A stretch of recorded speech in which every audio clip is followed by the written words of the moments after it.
Hey everyone, hope you're doing well. I haven't done this in a while. I'm going to do a quick check on the MyForexFunds $20,000 challenge account status here. I think from previous videos I've been mentioning I've been in some drawdown. As you can see, I had been in some pretty decent drawdown, upwards of 5% or so. Over the past couple of trading days, I've pulled my way out, and currently about 2% up on the account. So this is phase two of this challenge, and you only need to get to 5%. So, and I have 40 days left. So hopefully the changes I've made will stick, and I can actually stick to my plan and trade well. So we'll see how that goes. Basically, in my my spreadsheet, my journal, tracking journal, it kind of paints a similar picture where I've got tracking the pips versus the equities. Very similar, not great performance, but again, I'm I'm hanging in there. Let me put it that way. So we'll see what happens. I think a lot of it has to do with the fact that I've just been doing a lot of testing. I know you shouldn't be doing this stuff when you're in an actual trading challenge or trading live or whatever you want to call it. But I don't know. I've just been kind of interested in enhancing some of the strategy a little bit. And actually, some of the stuff seems to work really well. Like I said, I'm still kind of monitoring it. You don't really know what's going to happen until you actually start placing trades live in the market. So, you know, you can't just rely on, putting in strategy tester or just a static chart. You really have to see how it kind of behaves. So a couple things of note, and these were some great trades today, but I'm evaluating indicators and seeing which ones I really want to stick with. As you can see, I've kind of updated my template to a better, more appealing perspective. I've got the Fibonacci boxes, which is basically from the Simplicity system. It's just a much nicer presentation for me. So it's the same thing. They're set to the 4-hour time frame. So I do like seeing those. I wouldn't necessarily say that's a go or no go decision if price is within it or not within it. It's a good nice to have. The I am watching the channels and just kind of seeing in relation to where my indicators are coming from. So just as an example here, obviously all of this stuff right here was after the fact of where I really wanted to place a trade.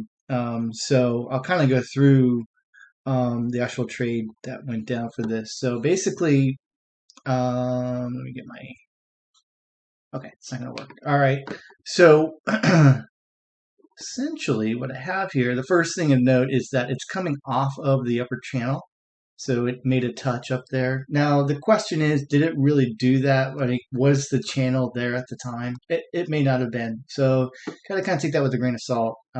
But it would have worked out in this case because my entry wasn't until fairly, significant time after the fact. So it touched and then pulled back. It had a big wick. So right there, just looking at price action is probably a good indication you're going to sell off. So do you really need indicators to tell you that? Of course, you don't. If you're, very good at candlestick reading and you're a good chartist and all that, good for you. I'm not necessarily all those things. I like seeing a little bit more confluence with other things to help me paint a better picture because it's not always as clean. But basically, there's a double top with a big spike. So that right there, good indication is probably going to sell off. But as you can see here, it came down. The first thing of note is my LEDC indicator was selling.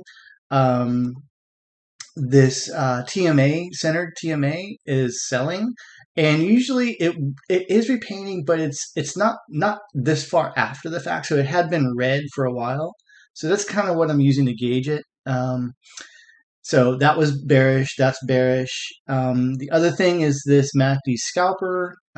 Taking a look at it, doesn't seem to repaint, so that's good. It gives pretty decent signals. You can see it's pretty far after the fact, but it's my main entry. And then this is the newest one I just loaded today. I have no idea what it is. I just find these weird things and I just check them out.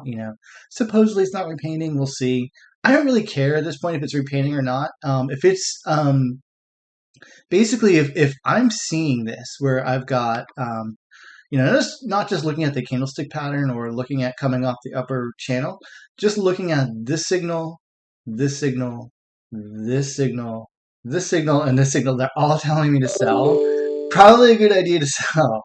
So, and obviously it went down 40 pips. So that's all I'm really doing right now. And that actually brought up the account quite a bit today. Let's see, let me just do today's history.